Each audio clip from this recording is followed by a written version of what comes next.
Hola y bienvenidos a mi canal. Hoy día revisaremos conceptos relacionados entre calor, energía y trabajo.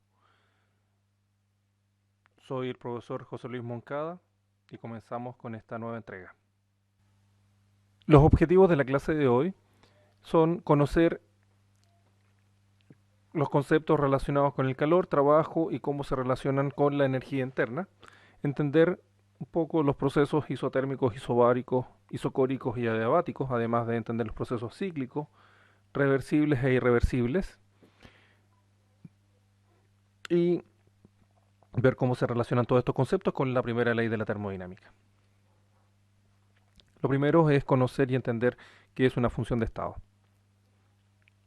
Una función de estado corresponde a una función que me permite definir y determinar los distintos estados, particularmente existen los estados de la materia también, y en base a valores o cantidades que definen esta función, básicamente se fijan automáticamente los otros valores.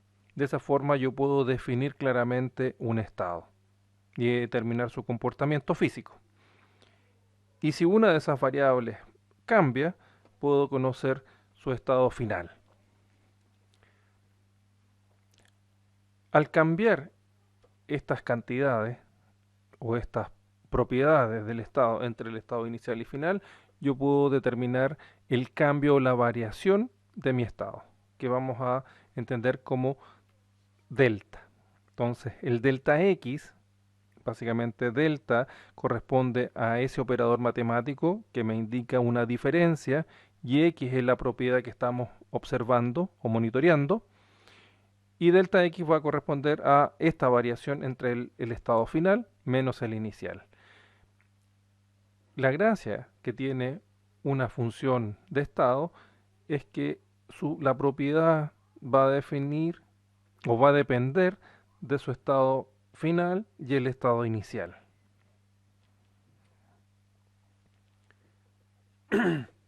Cuando generamos eh, algún cambio a lo largo del tiempo de una de estas variables de estado, en termodinámica vamos a definir distintos tipos de procesos.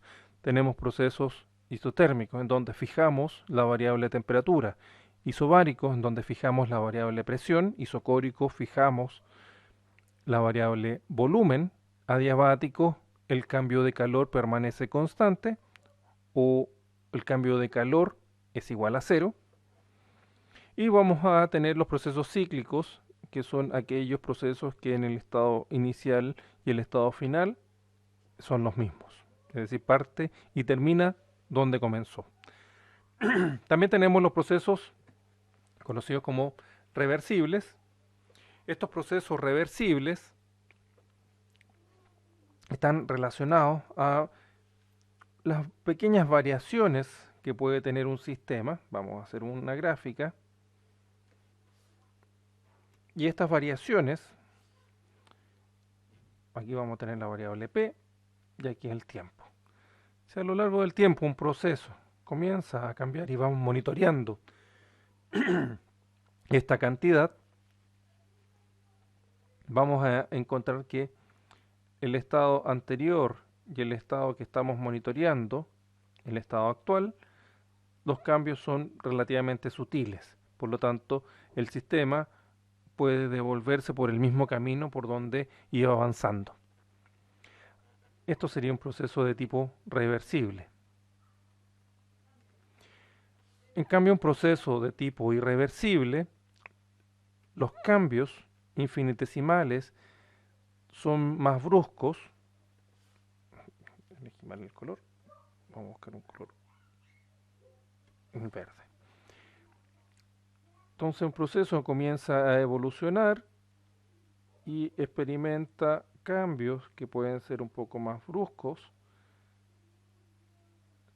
en donde la diferencia entre un punto en un estado anterior y el estado que estamos actual son variaciones bastante significativas. Eso implica que si el sistema quiere devolverse a un estado anterior, lo más probable es que no lo logre y se desvíe y vaya por un camino totalmente distinto. Entonces, al generar estas grandes variaciones, el regreso no va a ser por donde mismo, por lo tanto, decimos que este proceso, en este caso, va a ser irreversible. Y si uno de los procesos que se están generando es irreversible, el proceso completo se considera también irreversible. También vamos a distinguir procesos que se llaman endotérmicos y exotérmicos. Procesos endotérmicos son aquellos que absorben calor de los alrededores, y al monitorear esto, básicamente vamos a notar que el sistema se está enfriando, está disminuyendo su temperatura. Por otro lado tenemos los procesos de tipo exotérmicos. Este tipo de procesos son aquellos que liberan energía hacia los alrededores. Y al monitorear esta energía en los alrededores a través de un termómetro vamos a notar que la temperatura va a ir en aumento. Otra cantidad importante corresponde al trabajo. El trabajo en física se define en función de la variación, o sea,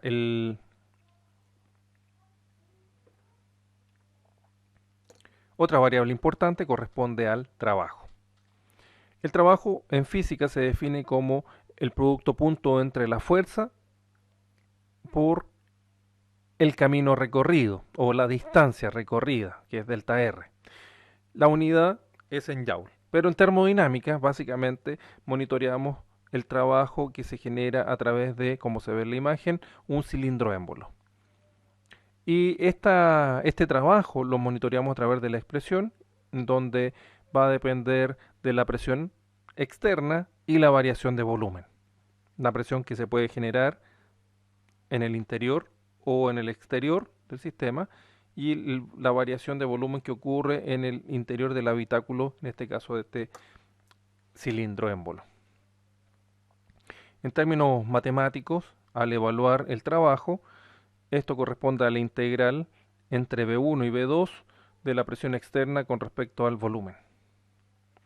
Vamos a distinguir distintos tipos de trabajo, el trabajo de expansión y de compresión, particularmente para los gases. Bueno, a continuación vamos a analizar el trabajo de expansión. Fundamentalmente para que este trabajo ocurra, tenemos que vencer la presión externa, por lo tanto, la variación de volumen va a ser mayor que cero y la presión interna tiene que ser mayor también que la presión externa. En otras palabras, la presión externa la reemplazamos ahí, quedaría estas cantidades adentro. Vamos a encontrar que el trabajo del sistema va a ser igual a la presión interna menos la variación de presión. Si la presión interna es mucho mayor, vamos a tener una variación de presión despreciable, si estos deltas son pequeños, por la variación de volumen. En el caso del trabajo de compresión, para un trabajo de compresión se va a cumplir que la presión externa va a ser mayor que la presión interna.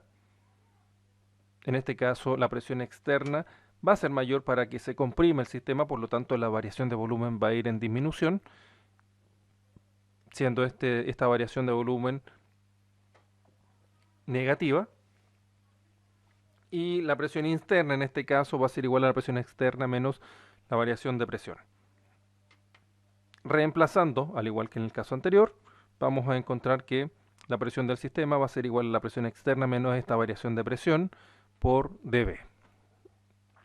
Generalizando entonces, el trabajo lo podemos interpretar en función de la presión menos esta variación de presión o este delta de presión, multiplicado todo esto por la variación de volumen. Si comparamos el trabajo irreversible frente a un trabajo de tipo reversible, entendiendo que el trabajo reversible es un trabajo que es un trabajo ideal, bajo condiciones ideales, y el trabajo irreversible es un trabajo real, siempre este trabajo irreversible va a ser menor que el trabajo reversible.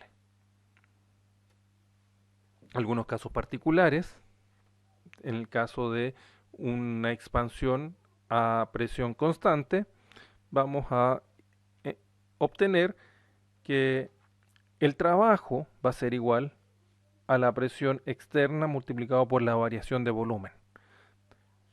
debido a que la presión externa es una variable constante. Como es una constante, sale fuera del integral y solamente se integra en función de dB.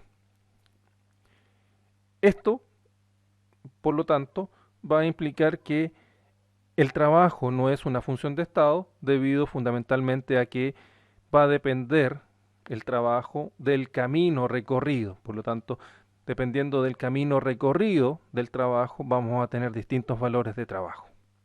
Y eso es lo que genera que esto no sea una función de estado, porque no va a depender del estado final y el inicial. En el caso de una expansión en el vacío, la presión externa va a ser cero, por lo tanto, el trabajo también va a ser cero. Por otro lado tenemos el calor. El calor básicamente es una energía que se puede monitorear a través del cambio en la temperatura del sistema. También es una propiedad externa del sistema, porque en base al calor aplicado a un sistema nosotros podemos modificar esta temperatura, pero este calor viene de una fuente externa. La forma de aplicar calor puede ser diversa, puede ser a través del roce, a través de una flama, a través de una resistencia eléctrica, de distintas formas. Por lo tanto, la forma que aplicamos el calor va a ser distinta, por lo tanto el comportamiento va a ser distinto del sistema, y esto hace que a su vez no sea una función de estado. Pero al igual que el trabajo, la unidad de medición para el calor es el joule. También se mide en unidades de caloría, y una caloría equivale a 4.184 joule. Y tenemos también la energía interna. Básicamente la energía interna sí es una función de estado, porque depende de su estado inicial y el estado final. No importa el camino que sigue, sino que importa el estado en distintos puntos, como se ve en la pelotita ahí, que está en un punto importante en altura, luego cae, da lo mismo como caiga, pero cuando llega al piso está en un estado distinto. Producto del impacto se van a manifestar otros fenómenos internamente que van a generar este cambio de energía interna. Es una magnitud de tipo extensiva, porque la energía va a depender, en este caso particular, si vemos la pelotita, del tamaño de la pelotita. Entonces, si la pelota es más grande, la energía desarrollada va a ser mucho mayor. Específicamente, la energía puede aumentar de distintas formas, calentando el sistema o generando un trabajo. Por lo tanto, esto da origen a lo que es el primer principio de la termodinámica, en donde la energía interna va a depender específicamente de la manifestación del calor y el trabajo. O en otras palabras, podríamos decir que la energía interna se va a manifestar en forma de calor y de trabajo. El sistema, o la energía o el trabajo que genera el sistema o que se le da al sistema, va a tener una cierta simbología y signos específicos que vamos a ir contextualizando. Si al sistema le entregamos calor, va a tener un signo positivo, y si le entregamos trabajo, va a tener el trabajo un signo menor que cero, negativo. Y al revés, si el sistema entrega trabajo hacia los alrededores, va a tener un signo positivo, y si el sistema pierde energía en forma de calor, va a tener un signo negativo. Hay algunos casos bien especiales y particulares dentro de lo que es un sistema. El primer principio de la termodinámica lo podemos visualizar de la siguiente forma. Si la variación del volumen en el sistema permanece constante, eso quiere decir que el volumen 1 y el volumen 2 son iguales, la variación de volumen va a ser igual a cero, por lo tanto el trabajo va a ser igual a cero, como aparece acá. Por lo tanto, la expresión va a quedar de la siguiente forma: la variación de energía interna va a ser igual al calor, y vamos a decir que en este caso particular la variación de energía interna va a ser igual a un calor a volumen constante, conocido como QV. Esto significa que durante el proceso no va a haber un cambio de volumen y solamente el cambio de la energía interna se va a manifestar con un cambio en el calor del sistema. Bueno, con esto ya hemos visto una gran cantidad de conceptos que espero que los podamos madurar, así que nos vemos en una próxima entrega y muchas gracias.